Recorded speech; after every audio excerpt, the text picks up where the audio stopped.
Boone, how are you? How was your first weekend of college football season? Oh man.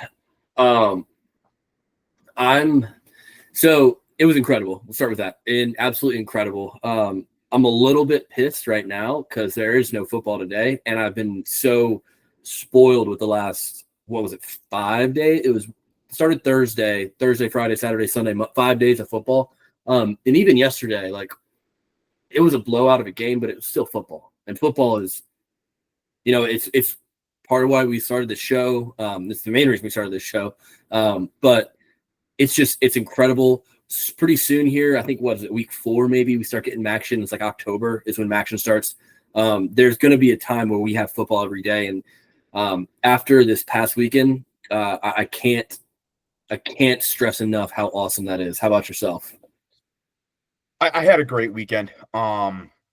Unlike you, I was traveling. I was away in San Diego, so I'm actually really looking forward to this upcoming weekend. Don't get me wrong. Let me preface this. I had an unbelievable weekend. I prioritized football, but I was out at the bars. I was moving around a little bit. I am so excited for this weekend to just anyone that texts me like, "Hey, dude, no, not happening." To sit on my couch and just get in mid-season form, figuring out the controlling game. So I'm excited for that. But I mean, what a great opening weekend. There were some really good games. I think there's some good storylines that came out of this weekend.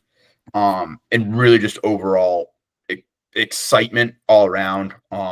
You could tell everyone was fired up about it everywhere he went. So really excited about that. And then this weekend, I mean, it's even better. I mean, and the NFL kicks off too. So Yeah.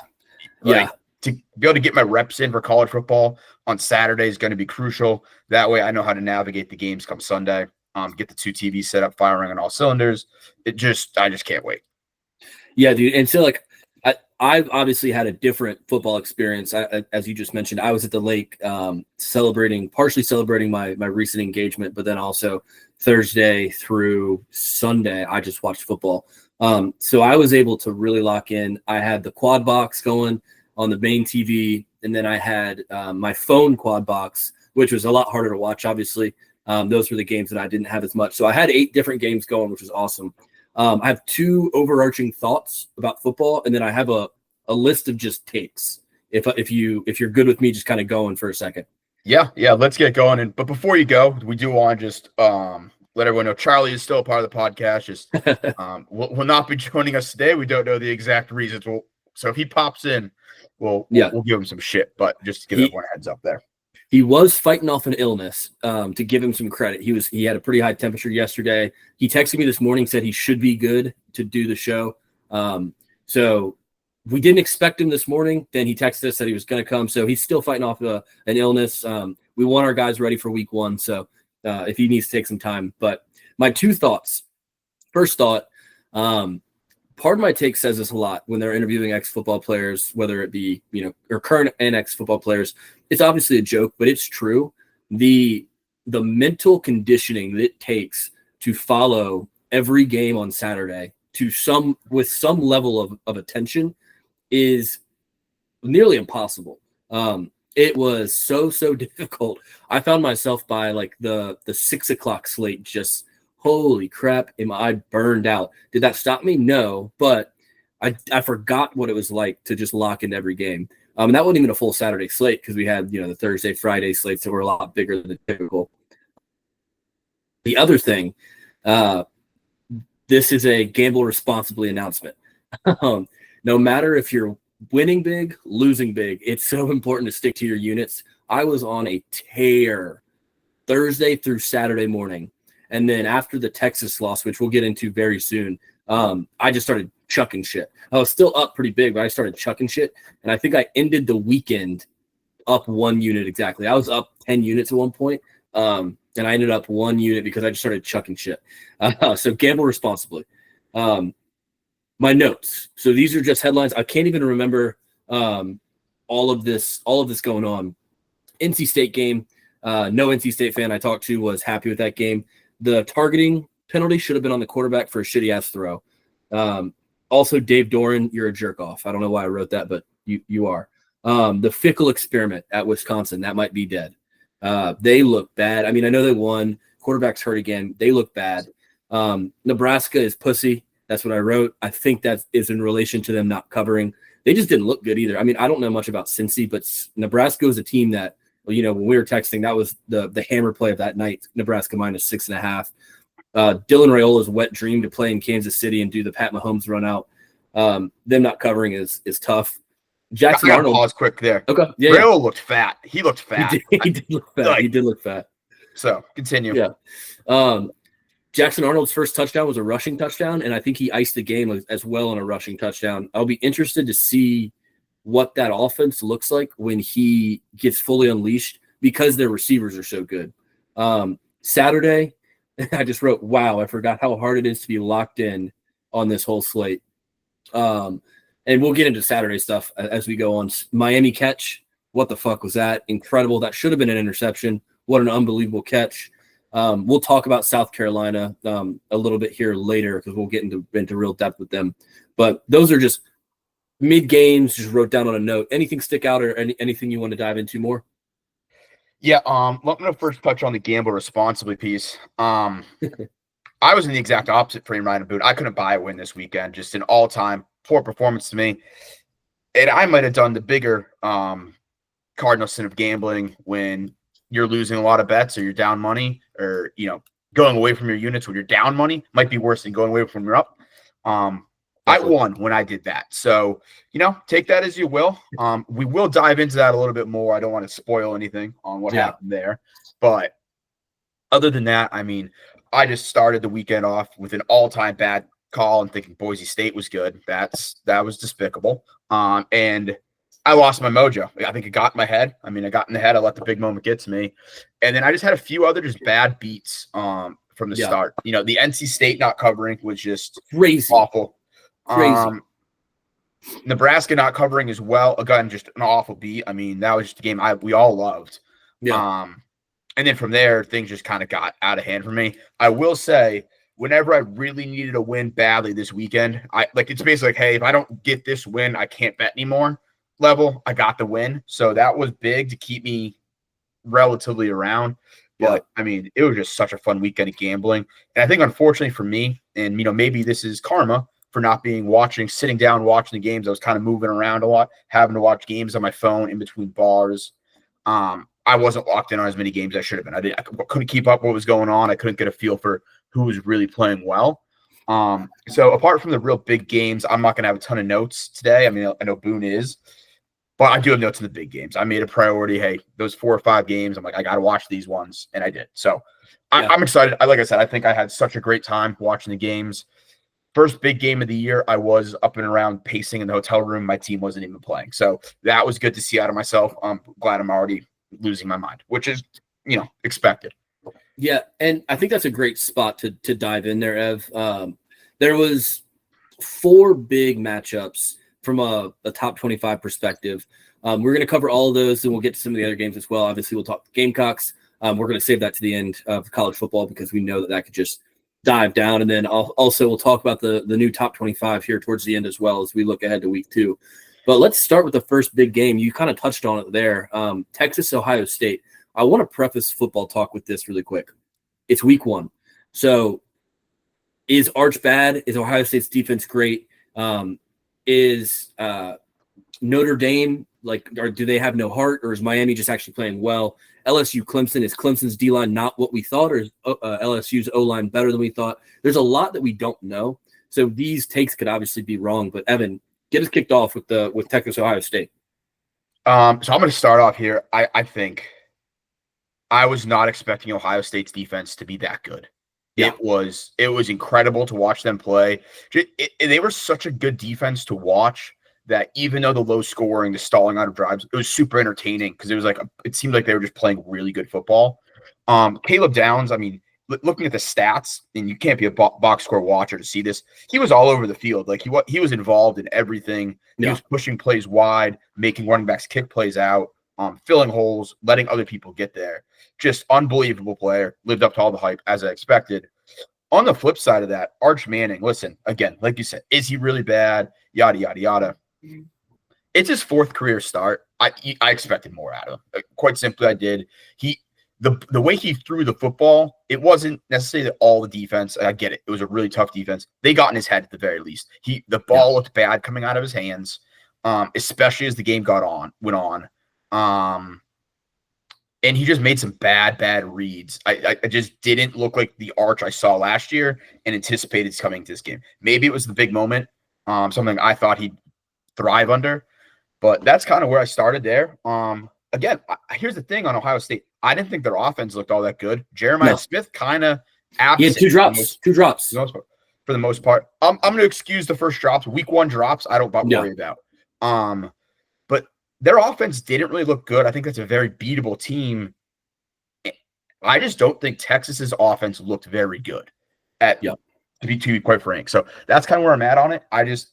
Texas defense, on the other hand, they also did look really good. But yeah. I don't know. I'll hand it over to you there. Yeah, here's Arch. What concerned me more with Arch was the missed passes, like the one to Wingo that should have kept the game going. Wingo, maybe you could make a catch there. It's not terribly behind you, but if you're moving at full speed and the ball's Archie's got that's an incredibly hard catch. Incredible. Yeah, I agree. I do think that Ohio State is a top 3 defense, if not the best defense in the country. Mm-hmm. I think Texas is also top 3, if not the second best defense in the country. What I'll say is Arch's first real start as the full season unquestioned starter in the shoe against Ohio State on basically banner night. That's tough. But neither offense really looked good. I'm not selling Texas stock. I'm not selling Arch stock. I am buying a lot more Ohio State stock. It's a little bit more expensive than I'd like it to be. But I just thought this was a defensive battle. I think overall, Charlie just texted me. He said he's too sick. Sorry. But I think overall, I think both these teams are still top 5 teams in the country. I think Anthony Hill Jr. on Texas is still good. They're still one of the better players in the country. I think Texas' defense played really well. I'm a little bit higher on Ohio State now than I was. But defense, and this will be a theme throughout the show, defense is going to be something we talk about a lot because over the course of the weekend.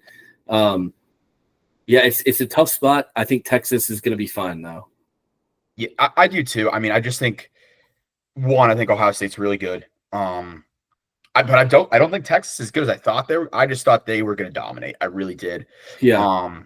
I did have this game. Yeah, I did have this game, even though it's a sin. I did it anyways. To take the week 1 under in the marquee game everyone's excited about. I did not think there'd only be 21 points scored. I thought it'd be, something like 24-17 maybe. But I did have Texas winning. The two defenses were just stout. And I'm very glad to not play Texas this year as a South Carolina fan.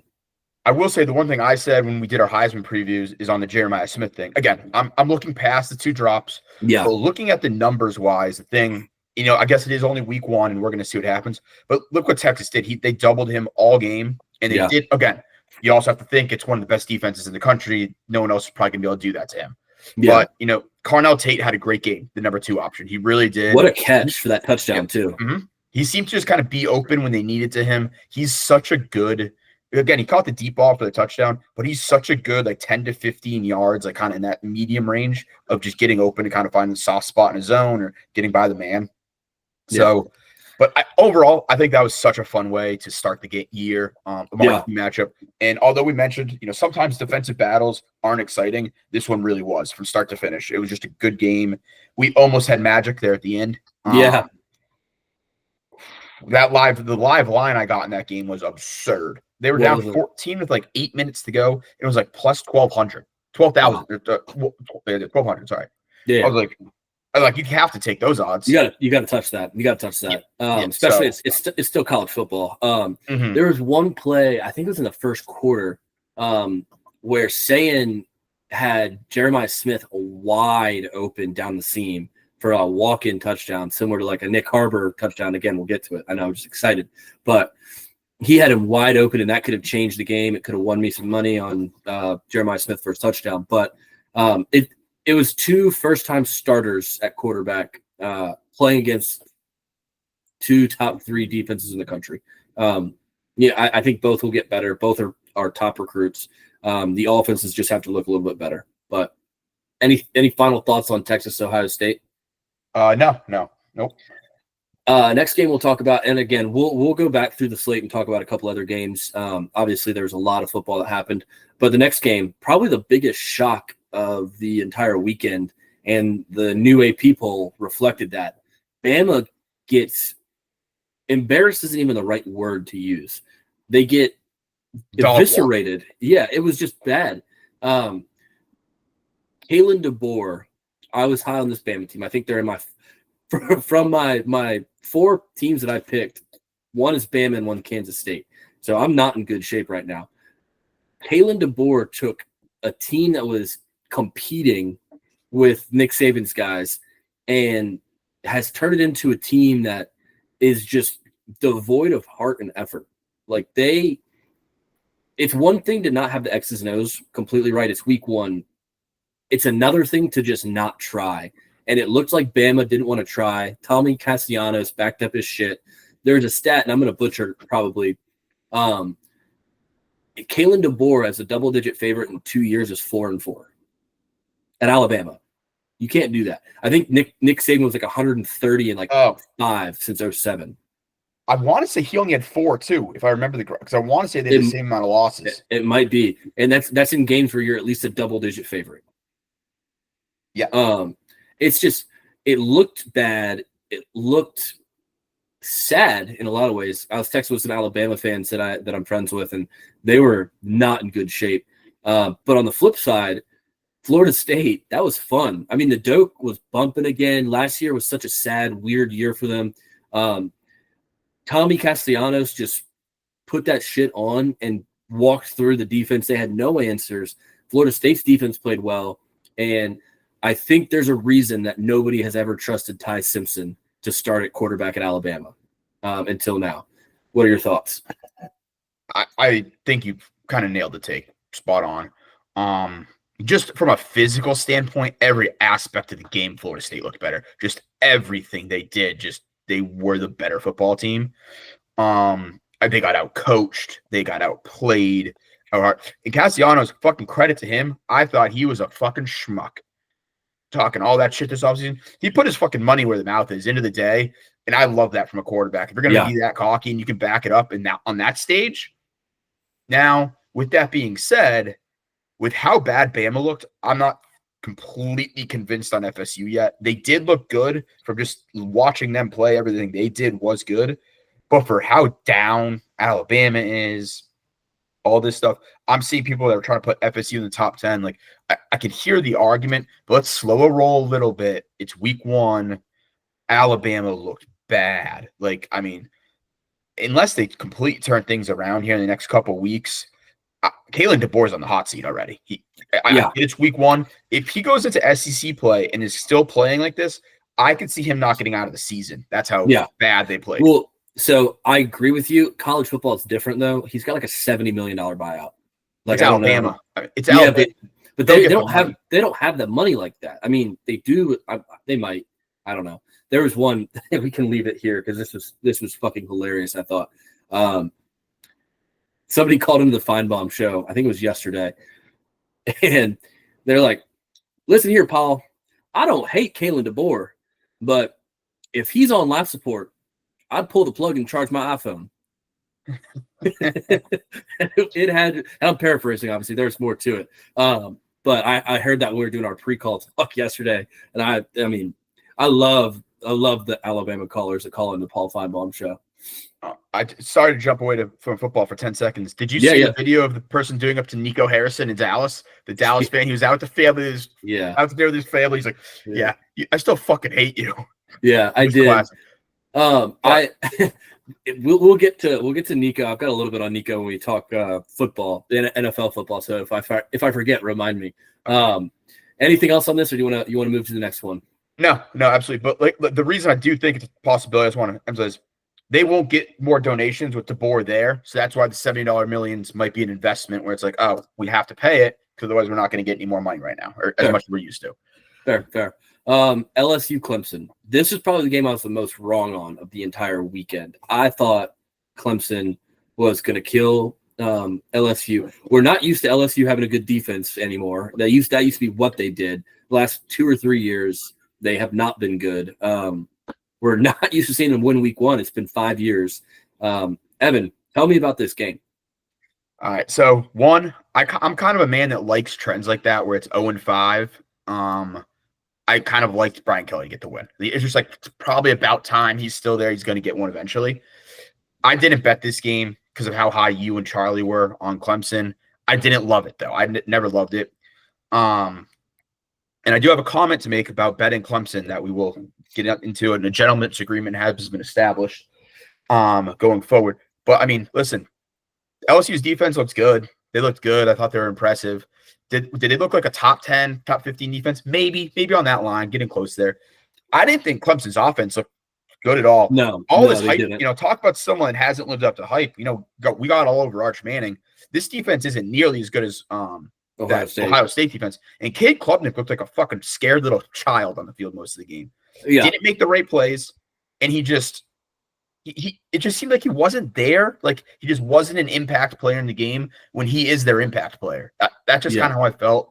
I'm not going to put the loss square on him. I mean, LSU's offense looked absolutely incredible. I saw someone today make the claim they might have the most playmakers in the SEC. I think they're probably right. Maybe. And Garrett Nussmeier, listen, I'm not going to say Garrett Nussmeier is going to wow you off the page all the time, but he is he's an older quarterback. He's sat behind some people. He is a very, very good game manager, and he throws a good, accurate ball. He is someone that you put him in a position to win, he's going to be successful. Yeah. Do I necessarily want him as the guy when I have to go make a shit ton of plays down 14 with 5 minutes to go? Maybe not. But do I want the guy that's going to lead an offense and be consistent throughout the game and do it all year long? He played a really good game. I mean, not wowing you, but just made all the right plays, didn't make bad plays, kept them in a position to win the football game, the whole game, and just did his job. And I think that's something to watch with this team and a defense that he doesn't have to be scared about, I have to go out and make plays because I'm not going to get any support on the back end.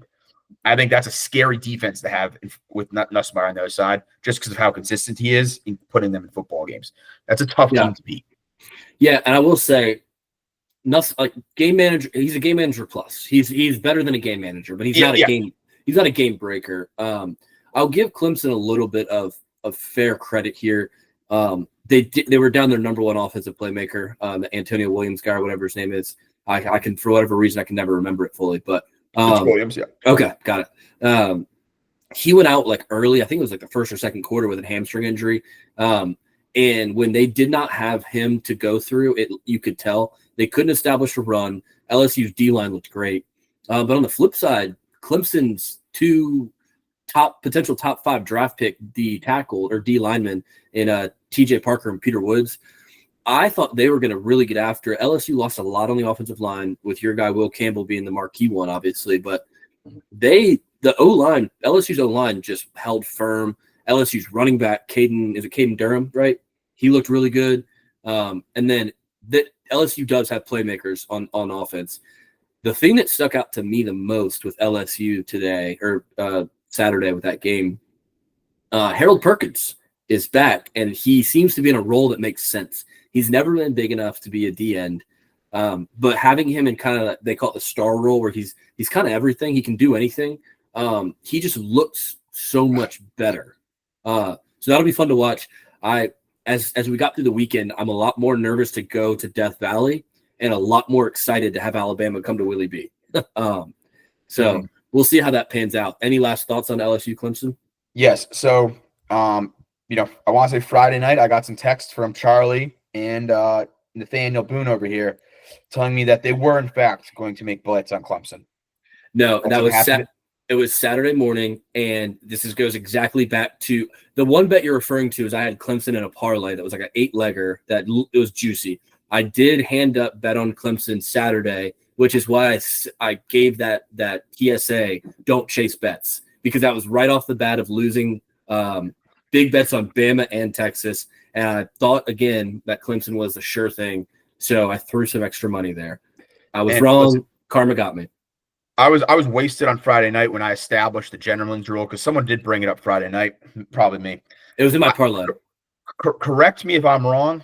It's for every time you bet on Clemson, you owe the other two a round of drinks. So you're owed 2 drinks, 2 rounds of No. drinks. I established it after bets have been made. Okay. Actually, no, you are owed a drink because you made another bet on them. Yeah. Yep. All Yep. I owe you a round of drinks. I'm not owing Charlie a round of drinks for missing the pod and also doing it. No, yeah, well, yeah, no, that cancels out. Yeah. Okay. So just so everyone knows, that is the future of the year. But I'll tell you what, though, as far as the it feels nasty to bet on your arch rival. It feels so much nastier to bet on them and then lose that bet. Because it takes some of the fun of them losing away, which is what I knew the second I did it. I was like, this is not going to work. I was making fun of Cade Klubnik at a bar, and just this couple next to me was just eating up my jokes. I never felt better. Like, I had the complete opposite feeling of it. Yeah. I got to enjoy it in full scrutiny. So I do wish LSU didn't look as good. I mean, for what the score ended up was like 17-10 is how it ended up. I think it wasn't a lot of the games weren't the high scoring games we thought. LSU could have won that by a lot more. They had the catch, obviously, that media has talked down into the ground, so we don't need to touch it here because we'll touch it again in South Carolina with Nick Harbor. But the catch rules, why is it that a running back can, or like, for example, Drew Brees used to do this. Tom Brady used to do it as well. Like when they would do a QB sneak and they would jump over the line, the second the ball crosses, they pull it back real quick because that's a touchdown.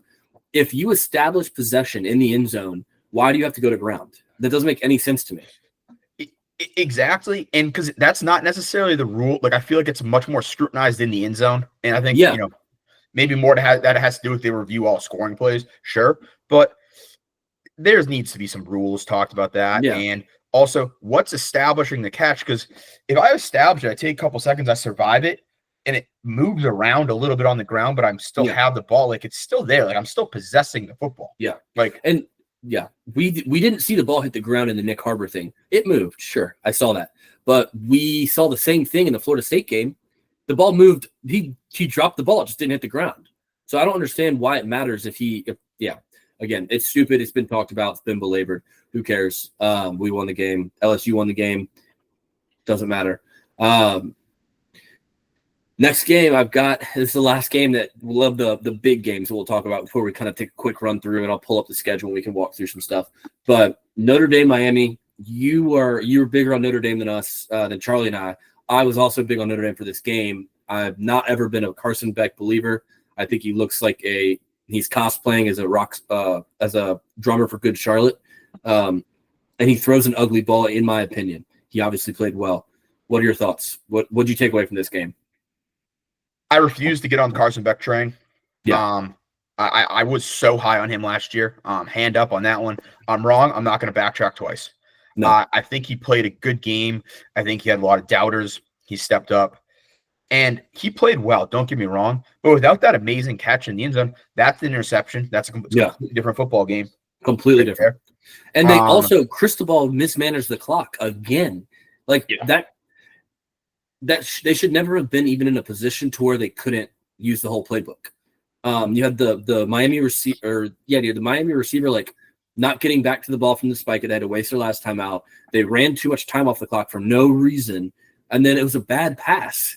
Like they got away with one. So listen, and we're going to get to this. I'm just going to go ahead and say it right now. Me and Boone are going to go through a segment here.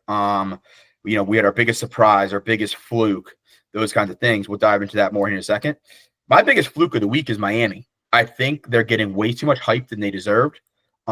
I've never thought Notre Dame's a great beginning of the year team. Sometimes they do play great week one, but they always have that kind of odd game in there at the beginning of the year. Last year was Northern Illinois. Listen, Notre Dame's going to bounce back because they have a shitty schedule. They're still going to be top of the league team. I don't think Notre Dame is nearly as good as they were last year. They got huge question marks at quarterback. See, that's where I disagree. I think I liked CJ Carr. I thought he played really, really well. He had some boneheaded true freshman decision-making at the end, but as a quarterback, I think he's better than Leonard. As a quarterback, Leonard was a bulldozer, but correct. I mean, my thing is I have question marks about him being able to lead this team into a playoff run. He's a true freshman. He's a true freshman, and I'm not down, completely out on him. I'm just a little concerned there. I was shocked. I thought Miami's defense played really well. They did. And They a did. lot of points. So I was shocked with their run defense. You know, Jeremiah Love got pretty contained. I think He that was didn't large have the part. ball. He Yeah. didn't ever have the. They didn't give him any And touches. And like when so, he did, he was just jumping over everybody. It was awesome. yeah, But they didn't give him the touches he needed. Jeremiah Love should be getting 25 touches a game. I don't care who you're playing. and we're going to talk about that more in the South Carolina game in a different fashion. We can get into that more in depth. But yeah, again, the whole playbook thing. I don't know. It was kind of an odd week one game, and I just don't think that's a good judgment for either of those teams in a week one game. I don't think you can look at that game come late November, early December, and be like, oh, well, this is what happened back, beginning of the last weekend of August. So that's kind of my takeaway of this game. I don't think people should look too much into those results, but hey, credit where credit's due. Miami's defense played well. Carson Beck played well enough to win them the football game. If I'm a Miami fan, I feel pretty good about that. As a college football fan, I wouldn't buy too much into Miami. No, I think Miami is still a front runner for the ACC. I don't think they're the front runner. I still think that's Clemson, but I was expecting it to only be Miami and Clemson. Now Florida State might be in the mix. I still think Duke could be in the mix. I'm a little bit biased, obviously, but I still think Duke could be in the mix. We'll see with their upcoming week 2 game, which we might mention. But just kind of a quick run through some other notable games. We touched on it a little bit, but Boise State, South Florida, back on Thursday. I guess technically the second top 25 team to fall because you had Kansas State, Iowa State in week 0, but Boise State we had this a lot. Teams that looked really good from the first drive or two and then just fell off. I mean, credit to South Florida. That fake punt was awesome. Huge momentum swing, but they just stepped on their throat in a big way. Mm-hmm. I mean, I got nothing to say there. I've never been more wrong on a team. I will not be betting Boise State again this year. That's a self-imposed punishment against Boise State. I don't care what the line is. I'm not betting. It's over. Yeah, and this is the same quarterback they had last year. I wasn't high on him last year either, mainly because his name's Maddox Madsen, and he looks strange. He looks like a Maddox Madsen. He doesn't pass the vibes check. But this was a show of how good Ashton Jeanty was. The next game I want to talk. Sorry, Jeff, something else? No, I mean, I'm just, I was so high on Ashton Jeanty last year. I still think he should have won the Heisman. I'm just going to, facts. I don't disagree, but I had a Travis Hunter ticket from before Pardon My Take said it. I have the dates, so I was obviously biased on that. The next game I want to talk about is probably the best non-ranked matchup, and I still think both these teams are good, but Auburn-Baylor. The score ends up looking a little bit worse than it was, from overall in the game. Auburn, you and I have both been super high on. I love the receivers they have. I wasn't down on Jackson Arnold. I think that the system in Oklahoma and Venables kind of let him down. But Auburn comes out with a huge win in Waco. Baylor's still going to be fine because the Big 12 is so open. But Auburn really impressed me, and I think there's going to be some more to come. Especially like people were asking. I don't know if I'm ready to go there yet. But is Auburn the best team in Alabama? It's a question worth asking. It's worth asking. They definitely have the best quarterback in Alabama. I forgot to mention this when we talked about Alabama, but we saw Gus Malzahn's new OC at FSU. He had a quote after the game that it feels like old times because he was like the winningest Auburn coach against Nick Saban in the Nick Saban era. I think he was like 5-6, which is crazy to even talk about. But him trolling Alabama one more time was pretty funny. But yeah, Auburn looks really good. I'm excited to see what happens when we open up the playbook a little bit and get Coleman and Singleton more involved, because I do think Arnold's a 5-star guy. I mean, he's got pedigree, and we've seen what Coleman looks like. Eric Singleton was good at Georgia Tech last year, so I'm glad I have my Auburn stock still. Let's see. I'm just quickly looking through. I got one while you look through. Michigan. I thought the young guys from Michigan played really well. Yeah. A great introduction to college football. I mean, I think Michigan's definitely a team that could be threatening in the Big Ten. I think they could be back. I don't think they're quite at the national champion level this No. year. I don't think they're going to get there. But looking forward, all the big names recruits are going to go in there. At that court with a quarterback playing like that, how many players are going to want to come play with him? That's huge for recruiting. So that's just something to keep an eye on as this year progresses. Does he continue to develop as that true freshman guy? So, yeah, I'm definitely glad as an SEC, as a fan of an SEC team, I'm glad that he did not, in fact, go to LSU, because him following up Nuss would be tough. We're going to find out real quick about Michigan in their week 2 game, which we'll get to again. A lot of the top teams, like, I'll just do a quick run through. Penn State against Nevada handled business. Georgia handled business. Stockton looked fine. Oregon handled business. The top teams pretty much handled business for the most part. Syracuse, Tennessee is another game. I'll actually save it because they're a little foreshadowing. They're one of my categories. Anyone else on Saturday that we need to discuss? UVA blew out Coastal. I'm glad that somebody sent that pick because I was actually looking at the Coastal spread at one point, so I'm glad somebody sent that pick in the group. And then Cal, Oregon State. I had 2 other games I want to talk about. Cal, Oregon State's one. Malik Murphy, Duke transfer, formerly at Texas, then at Duke, now at Oregon State. So I kind of blind bet this game. I didn't really know too much about Cal, but their young guy, that lefty quarterback, is awesome. He's so fun. He looked awesome. I actually saw the highlights of that today. I didn't see that game live. He impressed me a lot. And then the only other game I had to talk about is another team in California and a guy that talked about an all-time fall from grace, Nico. Holy shit, Utah looks good, and holy shit, UCA looked horrible. Did you trust? Did you take my bet, or did you trust your original bet? Because I hammered Utah.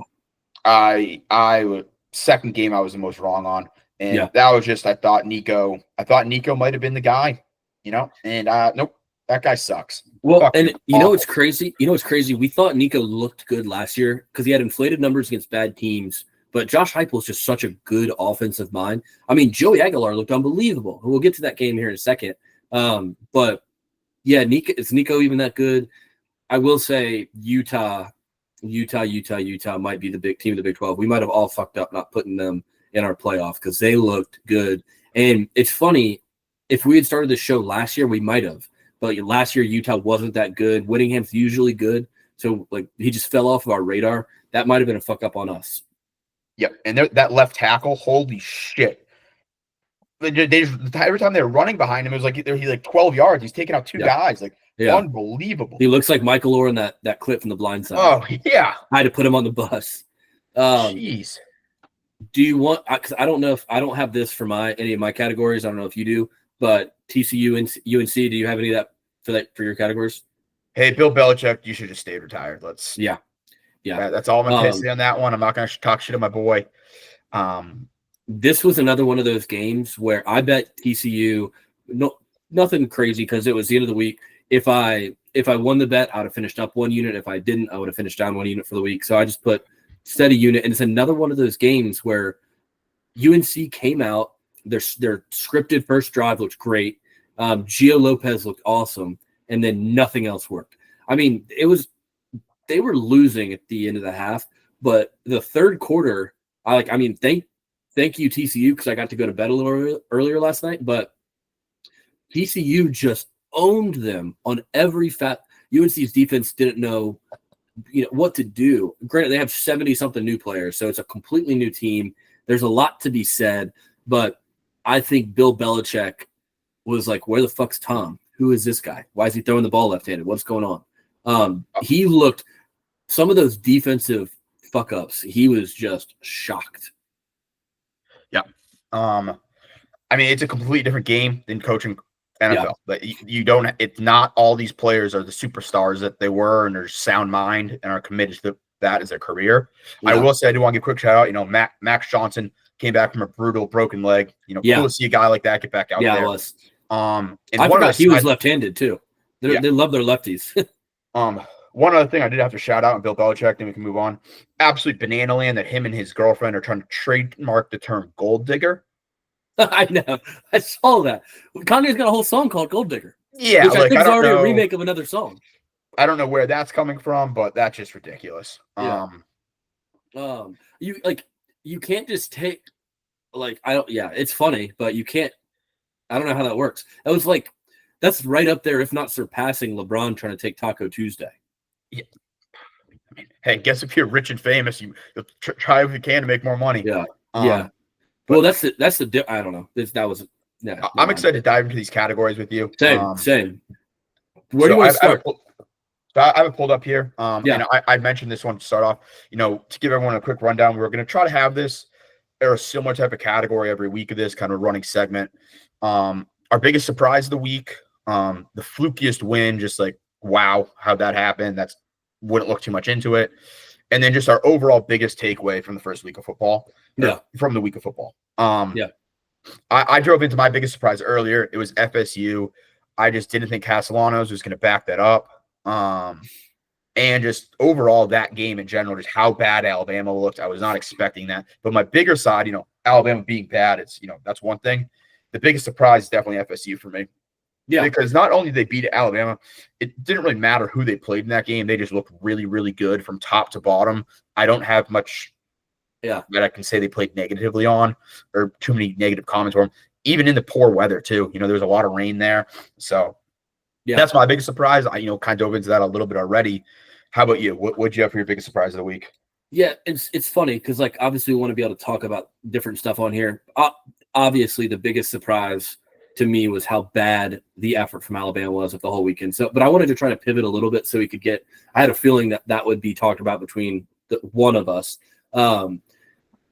My biggest surprise is Tennessee, and here's why I say that. Tennessee came into the season number 24 ranked. They could have easily folded to the wishes of a five-star guy that they've had success with. If Nico's still there, Tennessee's ranked what? Top 15 easily? They came at probably. They rated Nico essentially at a 10-ish poll ranking versus 15 to 20 or 14 to 24. Tennessee, their defense was unbelievable the whole game. I bet Syracuse spread. I also touched the money line a little bit. McCord's not still there. Obviously, the new quarterback's not as good. He looked dreadful in a lot of spots. But I did not expect Aguilar to play as well as he did. I didn't expect the defense to be swarming as well as he did. Tennessee, hat tip to y'all. Y'all played awesome football. I was a lot lower on y'all than I probably should have been. Again, it's week one, so everyone's going to be overreacting. But Tennessee's defense was my biggest surprise of the weekend. With Tennessee as a whole, kind of bouncing back off the Nico thing is kind of like 1A. It's 1A, 1B for me. No, I love it. I think that's a great take. I didn't get to watch a lot of that game. Yeah. So I do kind of have them circled as we go in the next couple of weeks. Just to check them out because of how you're getting your comments throughout the weekend on them. Yeah. Yeah, and that was one of my first bets of the game. And again, I started the week hot, like real hot. So I was like, oh, this Tennessee Syracuse money line, it was like plus 300. I was like, this is gonna hit. It's gonna be awesome. But yeah, what was your flukiest win? I think I might have taken this a different way than you did, but I'm excited to hear what you had. Yeah, so it's the Miami thing for me, and I took fluke as in I wouldn't look too much into the win. It's I think there's a couple different ways you can go with it. I think the other way is, wow, like they didn't deserve to win that game, and it's just a fluke. They got lucky kind of situation. And that might be how I take it in future weeks. But this game just really stuck out to me because I don't want to buy into the result too much of this for either team. I really don't. I don't think it's a game you're going to look back on, like I said, November, December, and it's going to hold a lot of weight to some people. I mean, it might. I'm sure some people will be like, oh, look what they did back then. I think that's just a stupid way of looking at it. You have to get better and progress throughout the year. Miami heard all the shit talk in the offseason. I think they did have a lot of doubters. And I was one of them. In the home, and me too. And I still am. In the home environment, they came out in a home environment that, again, I've talked shit on repeatedly. Yeah. And they performed. But, again, last year, they also were a team to me that just kind of fell apart at points in the regular season as we went on. Started strong, and they had their moments of lapse. I could very much easily see that going on again. Yeah. How about you? Did you have anything a fluke, or how would you go with it? This is fluky because this team got away with a win when they maybe shouldn't have, but this team has also been disappointing. And it's egg on my face, but Kansas State is a bad football team. They beat North Dakota this week by 3. Avery Johnson had 318 yards, and all of that's a fluke. They aren't a very good team. Avery Johnson's not a very good quarterback. He's a good football player. He's like he's just not a good passer, and they insist on passing the ball so often instead of letting him get out and run. He's a good runner, and he's smart when he's running with the football. I have bought on Avery Johnson stock and Kansas State stock for the last technically 2 years, I guess, if you consider all last year and then this year coming forward. I'm obviously stuck with him in my top 4, so I've got to keep trying to pound that drum for him. But Kansas State was very, very close to coming into this game or coming into this to week 2 down 2 games already. You see it in the poll. They completely dropped them out of the poll of the top 25 altogether, both polls, coaches and the AP. But Kansas State did not deserve to win. I actually live bet the North Dakota spread because it was North Dakota's down like 10 points and the spread was 21. Bless you. It got stuck, dude. It's stuck right now. It's just the worst. So when someone will sneeze here in a second, I apologize. Yeah, I saw that. Kansas State, they're a fluky team. They should be 0-2 right now. Until they learn how to run the ball with Avery Johnson, I'm going to be begrudgingly having to believe in them. Perfect. Hey, and I have a big takeaway that's going to spiral right into us talking about South Carolina here. So, yeah. Wait. Yeah, you want me to give my takeaway first then? If you're gonna, that's what I was gonna say. Okay. So that's why I wanted to, make sure see what you had. Yeah. So my takeaway is kind of a 2-parter because at first it was just the defenses. It's week 1, so defense usually comes before offenses because offense there's so many plays and different things like that.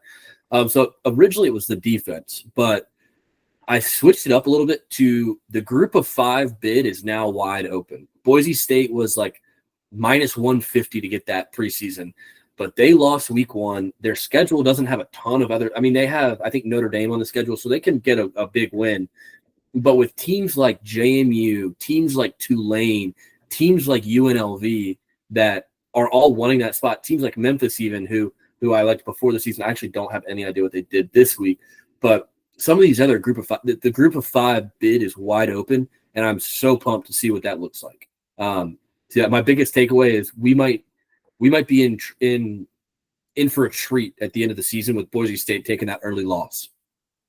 Yeah, I agree, and I love that take. I didn't really kind of evaluate that. I think it's such a good take. We don't really know where that's going to come from. Yeah, and kind of peel off that too. Also, as of now, I think the Big 12 is really open too. For sure. Well, it depends if Utah plays like that. I don't know, but I hear you. But my biggest takeaway, and this is kind of leading a little bit off to, obviously, you prepare the defense more before you go into the season. Offenses, you have so many different wrinkles. And I'm going to preface this with I went back and rewatched the whole South Carolina game right before we hopped on the show. So a bunch of these notes are really fresh.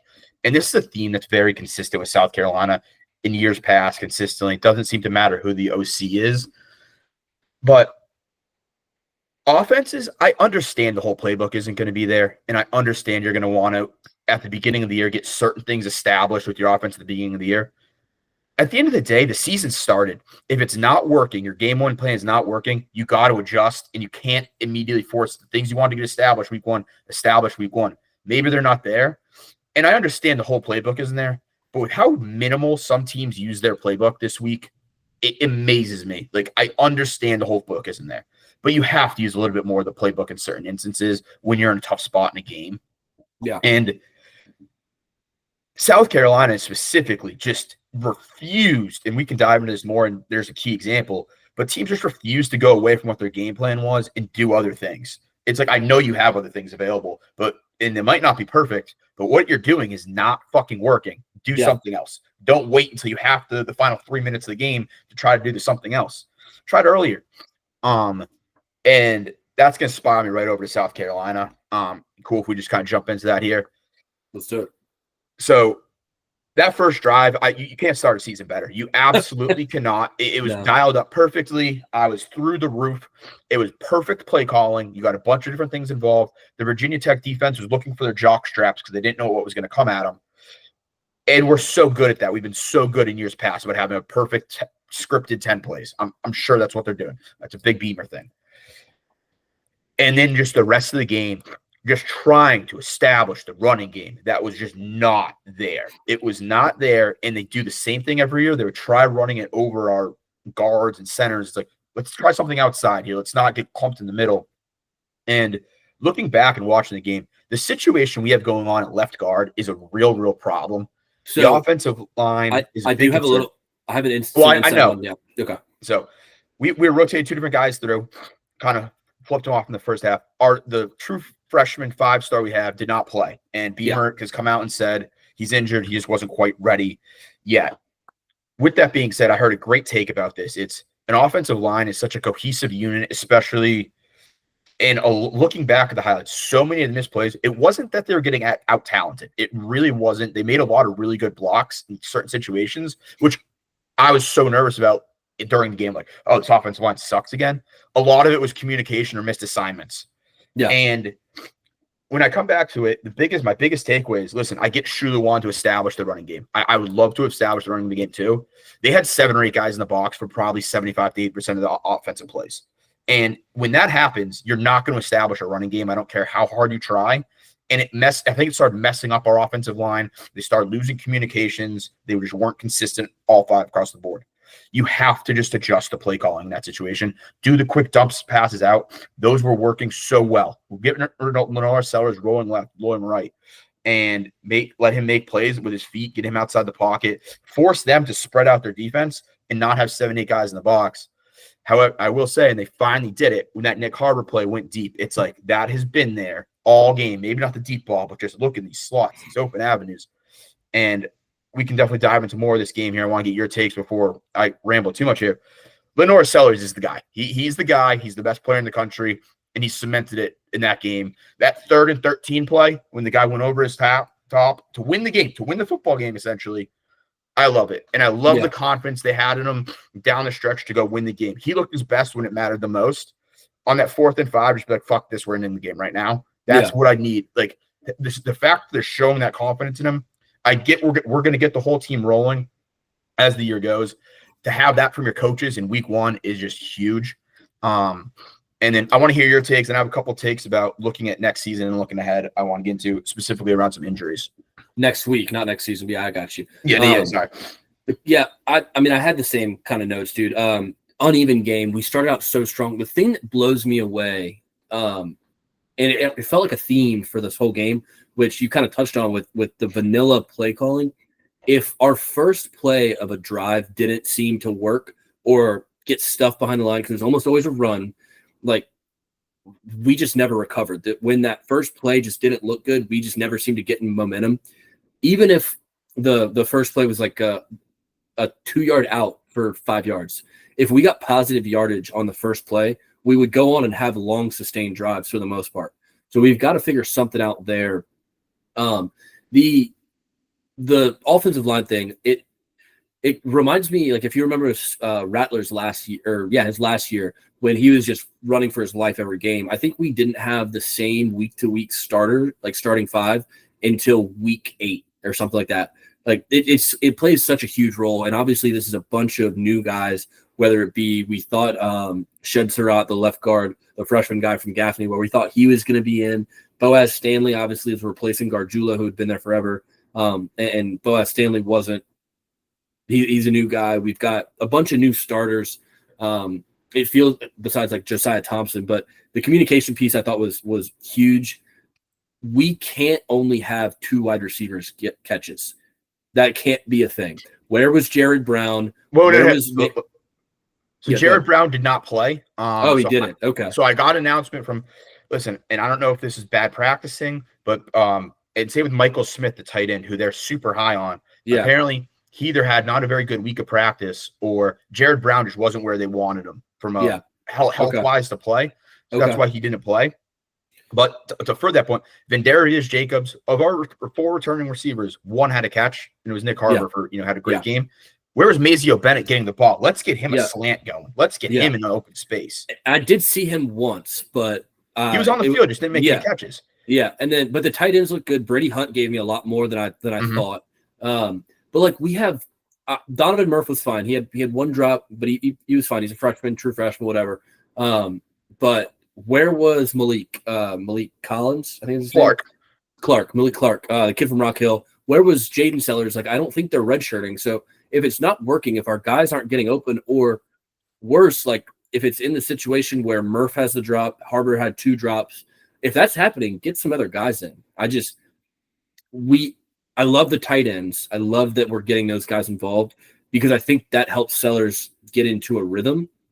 But you can't win games in the SEC if only 2 receivers are going to end up with catches, especially, and this is my biggest takeaway. We don't have as dynamic of a running back as we probably need. Attaway played great, I thought, but some of those ones where he would break runs, he just looks slow. Faison, besides that one huge run, and don't get me wrong, that was a huge run. He obviously had a lot going on because he didn't even know if he was going to play or be able to play. He was not very good, I thought. I mean, he had that one big run. He had a couple of good plays, but his yards per attempt outside of that 30-yard run was pretty bad. And again, that could be also the offensive line. I got to see some more from the running backs. And it goes to your point. It wasn't working, so let's try something different. Even if it's like a speed option or a speed out where you can – or like an RPO that is rolling out to get Sellers the ability to either run outside the pocket or – I don't know. We needed some more creativity, and it didn't look great. So here's my thoughts on this, and I think, unfortunately, and I felt like we've done this in years past too, and the first couple weeks of the year, we're super scripted throughout the whole game. Like, so even going into that drive, like our drives, and you're like, once the first play worked, it seemed like we just lost momentum. I just think we had 2 plays called like that. It's like, hey, we're running this on first down, we're running this on second down, and no matter what happens on first down, we're still running that play. It's like, no, let's call something else. And what would happen is on the pass plays, I think, is we're running this play. We're in so many 3rd and long situations. We can't run a quick pass to get the ball in a receiver's hands, get their confidence going, open that up a little bit so they can just press off of them, and then you can just play pretty good coverage. Like you can scheme around that. So it's tough to get them in good spots. Let's run a second down 5-yard pass. We know we're not going to get we're not expecting to get a first down on it. Let's run a first down pass. We're supposed to get 6 yards. Yeah. Let's do more of that. Those quick plays when the run isn't working. Force the safeties not to play so far up. Force the corners to have to give us a little bit. The linebackers have to be aware of that. That's going to open up your running game. It really is. And I think that just kind of goes back to the point of we can't, if it's not established, like just adjust a little bit. Like if you want to do a short yard play, cool. You don't have to take shots all game. But like the receivers, I feel like they're having to run 15, 20-yard routes most of the time because we are in 3rd and 15s, 3rd and 10s. And that's just tough to get open. And then they're not in a rhythm with Sellers kind of thing. Like Sellers isn't going to know exactly where they're going to be. That's what I think it is. I think just the play calling in general on early down, first and second down specifically, have to get adjusted to get the receivers involved. And like I said earlier, Sellers is the best goddamn player in the country. I think he dropped. I guess we didn't have the ball a ton. We probably didn't run that many plays. I think it was probably close to 50, maybe a little bit more. He can't have 19 pass attempts. No, I was just going to get to that point. It needs to be 30 plus. Yeah. I want 35 passes. Like I want 30. I want 30 dropbacks, but I want at least 5 of those for him to break the pocket because that's when he is, I think, at his best. Obviously, the first touchdown came on a QB power, a scripted run. It was awesome, but he's at his best when he's got to break the pocket and then he's got all that space. One thing Mike Morgan on Inside the Gamecocks mentioned it.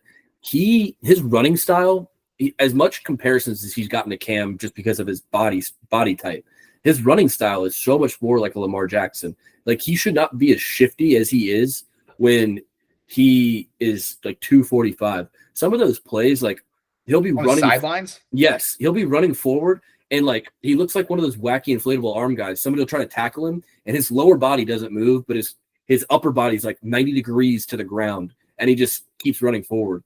He tiptoes the sidelines at 245, 6'3", 245 at that. Not even like a stockier guy. I mean, his balance and core is unbelievable in how he runs. If he can look, he still has a ways to go, I think. He's unbelievable. He's one of the most exciting players in the country. I still think Caleb Downs is the best player in the country.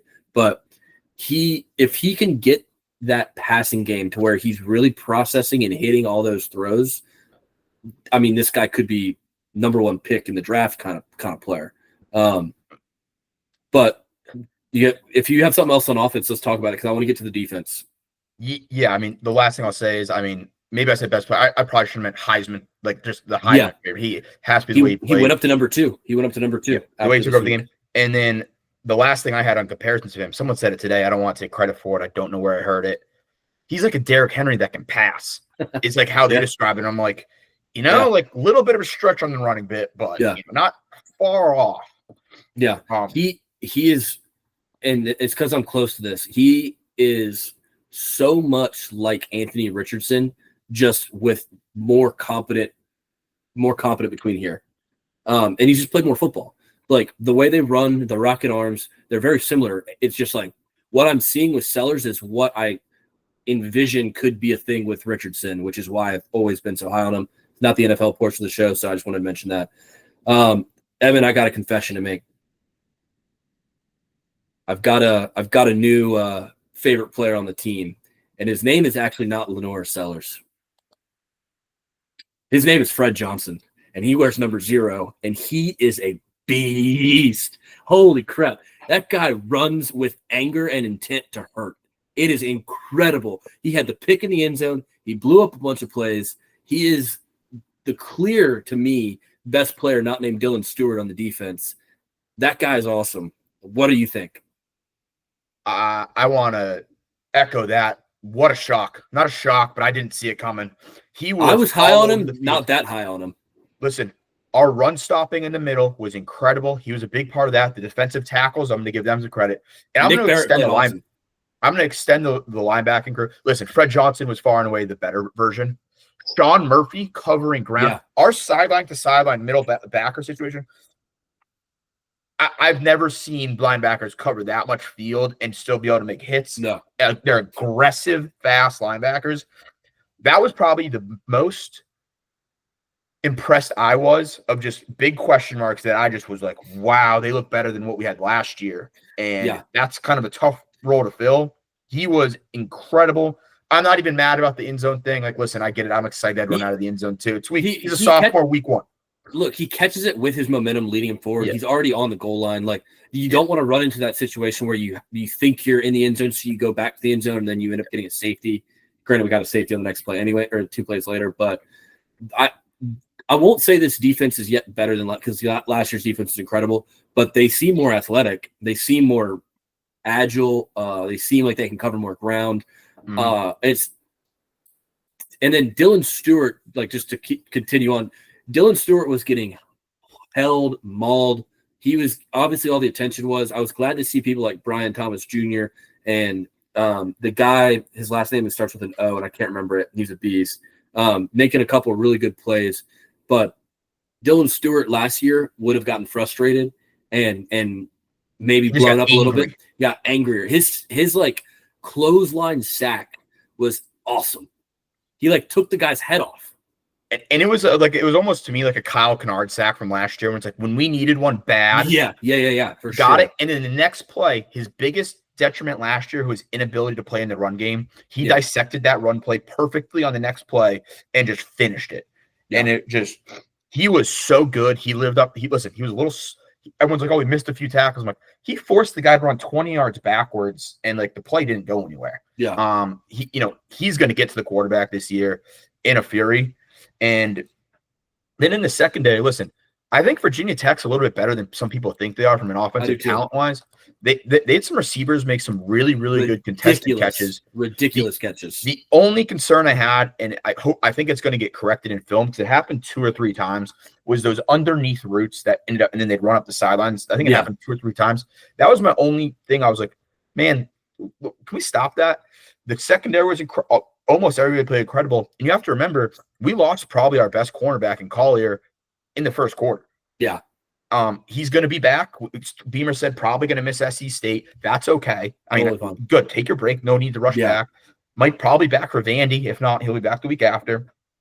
And I'll be at that game in the box. Let's go. They looked so good from top to bottom on a defensive standpoint. All the questions I had there were pretty much answered. Like, I mean, there was depth. And I think to your point, and we can get into this, the most exciting play of the game, the athleticism in that secondary is scary. It's scary across the board. Really, it is on all 3 levels. I mean, we were rotating 4 defensive tackles, which I love. We got the 2 kind of run stuffer guys, and the other guys are coming in, getting us a little bit more pass rush up the middle. I liked it. I love the scheming. Sterling I don't think he's going to be here after this year. You don't think so? No, I mean, with the job he's doing right now. Yeah, it's fair. I'm trying to. Who was the guy that took that pick or got the interception at the very end? Peyton something, the safety. Peyton Williams. Yeah.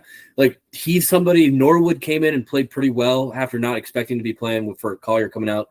Bakari Swain, obviously, he was a guy people wanted at receiver too when he was coming out. So obviously it shows how dynamic he is. Brandon Cisse played pretty well. I thought he had one pass interference that was kind of tough. But the NC State transfer, he was really good. Kilgore's brother, obviously DQ Smith. I mean, the list goes on and on. There's a lot of depth. What I'm nervous about for the secondary was Virginia Tech's receivers. I thought they played really well. They made some incredible catches. What if they're just very bad and it's week 1, so we don't know. The thing that impressed me the most about our defense, and this doesn't show up on the stat sheet, especially with a guy like Drones, and we're going to play some other mobile quarterbacks. If you watched on some of those read options, the defensive end whose assignment is quarterback played well, and the backer whose assignment is running back, they stuck to their – even if they saw Drones had handed the ball off, the D end still went to Drones as you're taught. Like the scheme, the fundamentals, it was all so good. Very excited.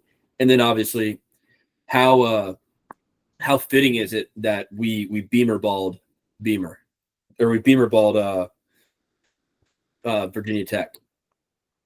Incredible. And especially when you think about it in the scheme things, it's like, fuck you, repunt it. And I'm going to go ahead and I'm just going to put this out there.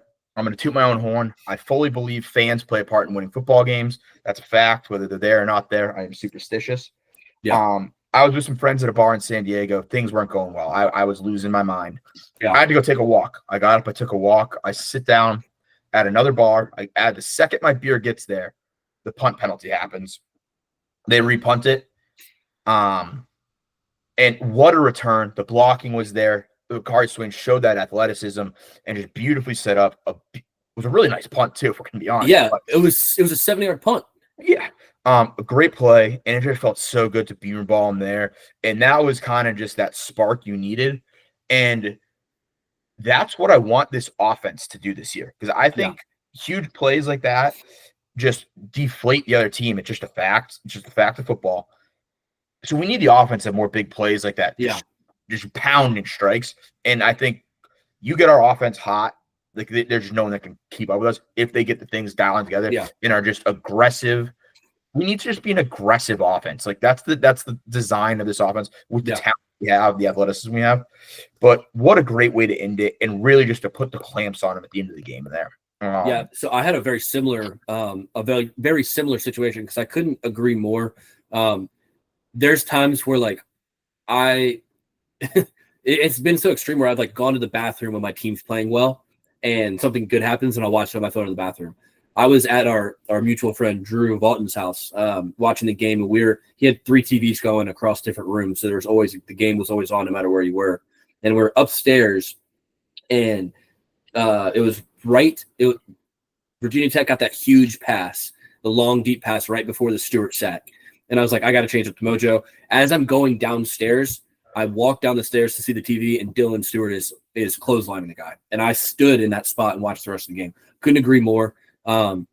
Just all around game on that punt return, the non-blocks that were made were incredible. Like great point. It's so easy to see your guy teed up ready to just lay the hammer, and that would have been a block in the back at very least, if not an unnecessary roughness blindside block.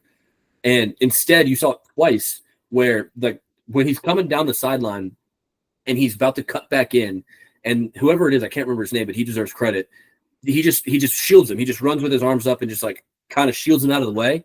No penalty. Such a smart play from a clearly well-coached unit by Joe D. Just like completely well done. The balls to say re-kick it and then know that could be a spark. I thought they were going to send the punt block team, and then they sent everyone out. They sent the gunners back out. Unbelievable move. I had one last thing to say on this game before we can move on and we can talk kind of the week ahead. Yep. You know who we beat to get Fred Taylor? Who? Virginia Tech. They were number 2 because he's from the 757, which is like the Tidelands area of Virginia. So, it's kind of where like Hampton Roads, Norfolk, that kind of area. That's an area that Frank Beamer has recruited really, really well. Michael Vick's from that area. Marcus Vick's from that area, obviously. That's an area that Virginia Tech has locked down for a while. And Shane Beamer, learning from his dad, obviously came in. We got Fred Johnson from Virginia Tech, from their pipeline, if you will. And then he does that. Thank you for correcting there. I was like, dude, Fred Taylor, am I missing something right now? Oh, did I say Fred Johnson? Yeah, I was like, my bad. I was like, wait a minute. I was like, okay. I'm like, Fred Johnson. Hey, Fred Johnson. Love that. Yeah. Before we jump into next week of college football, let's just talk the Gamecocks next week real quick here. Yeah. Got SC State. I think it's a great game to open the playbook, practice things you don't want, establish that run game, just do all those things we talked about, open the playbook a little bit. No, don't show the fancy stuff, but just get people involved. Let's get some catches. And anyone that's injured, let's just be chill and let them heal. No, why don't play? Don't play them. Yeah. I want to see Cutter Woods in this game. I'd be happy if Sellers is done. Oh, actually, I want to play. It's the beginning of the year. I need a whole half. I don't care if we're up 9. I want a whole half, but I want to see Cutter Woods in the second half. I think that's who our backup is. A lot of people are super high on him, but yeah, I want to see the running backs because that was supposed to be the plan this week was to see a lot more of them. We've got a deep unit. I want to see Jawarn Howell. I want to see some of the young guys. I want to see the freshman receivers really bad. I want to see Sellers and Clark really bad. I just think we need the offensive line to play better. I hope they can just focus a week on communication, just figure out what that issue is going to be. And Shed Surratt, it was a concussion. So hopefully he clears protocol and we'll be all good. But, I mean, this is one of those games where you just need to see healthy football. End it early, get your guys out midway through the second quarter and let some of the young guys play. First game back at home, so I know it'll be rocking. And yeah, it's one of those games where just get some good stuff on tape so you can work on stuff and get ready for Vandy because I do think Vandy in week 3 is a game that we need to pay a lot of attention to. I'm excited that they're playing Virginia Tech this weekend. Same. So I want to see what that looks like. It'll tell me a lot about whether Virginia Tech is going to be. I don't think they're bad. I think Virginia Tech's going to be a middling, if not above average ACC team. So this game against Vandy will tell me a lot. Yeah, and I think that's a great segue. One thing we want to dive into, and then we can look at the whole slate. I mean, but honestly, it's not the best slate this week. I disagree. I had a hard time picking my 3. Well, there's no like sorry, let me rephrase that. It's not a bad slate at all. You don't have the top 10 matchups like compared to this week. That's what I'm meaning. This week was just incredible. Yeah, I have 3 really good games. The first one you just said there, it's VT versus Vandy, and that has to be on my list because I think it does a lot for my season. Let's be clear. So this is not the 3 best games that we're picking. These are the 3 most interesting games for us, just for the record. Yeah. I have a little bit of buy-in on Kansas. I love the Kansas versus Missouri matchup. That's an old school rivalry game. That's going to get nitty gritty. Listen, if you don't know much about Kansas and Missouri, those are the teams that hate each other the most. Like they're not like, they fucking hate each other. It's not Kansas and K-State. It's Kansas and Missouri. They despise each other. Yeah. My mom went to KU. I wasn't allowed to go to 2 schools, Duke and Missouri. Wouldn't pay my college tuition or help me out at all. Wouldn't have visited me. So that's that. What's your last game? It's Michigan versus OU. I mean, I think that might be the best game on the slate. That's game day. That'll be game day. So the reason I picked all 6 of these teams specifically in these games is it's 2 teams on both sides that I think are pretty good, match up against each other, and we're finding to see, hey, how good are you actually? Like, are you good? They both get a good matchup. There's a lot of question marks, I think, for probably all 6 of those teams. And again, Missouri too. I mean, I think Kansas is a pretty good team, but we have Missouri right after Vanderbilt. So good to see that.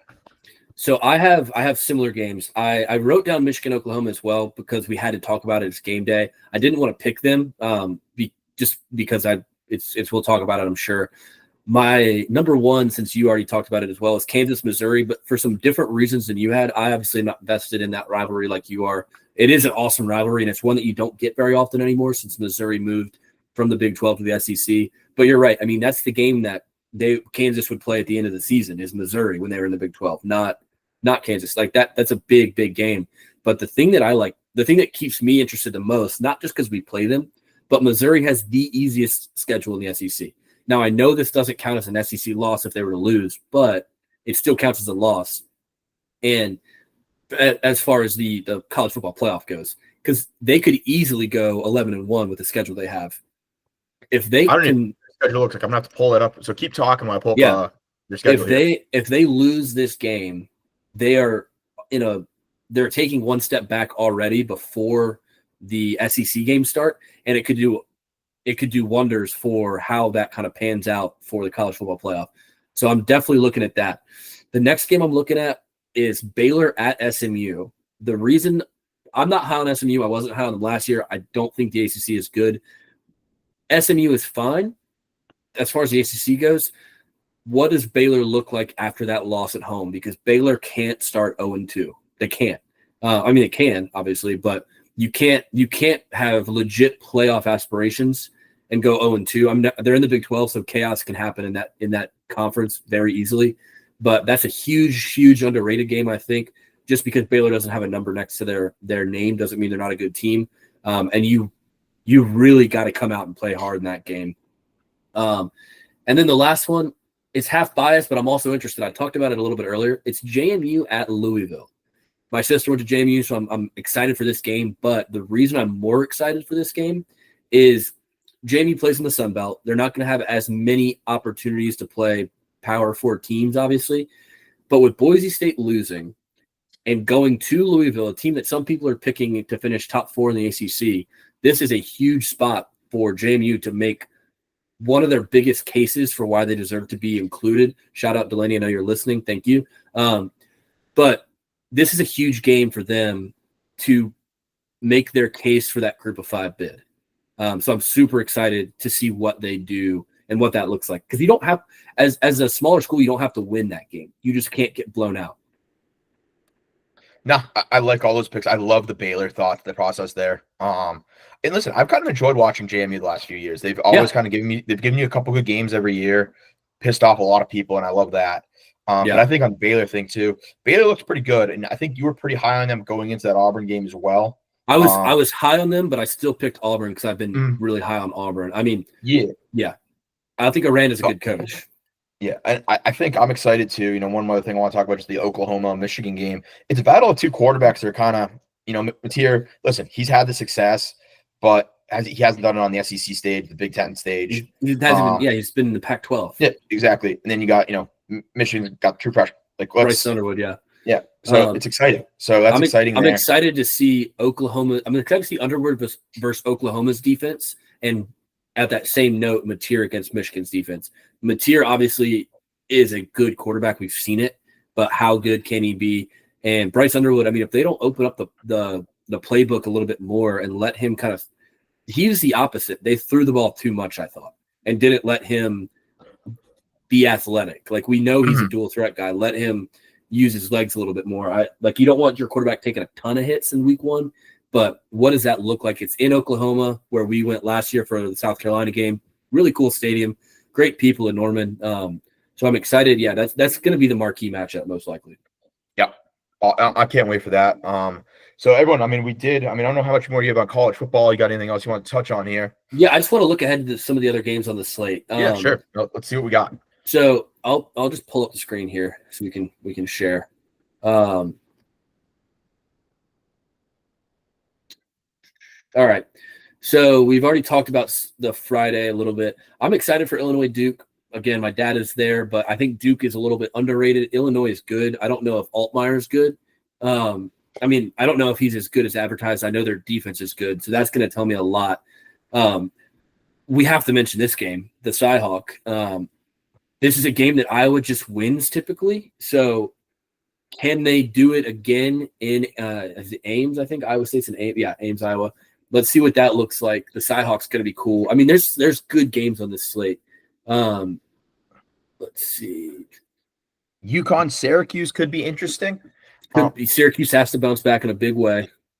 UConn put up a bunch of points this week, I think. I mean, I don't know really anything about the UConn team, but No. I'd be interested to see.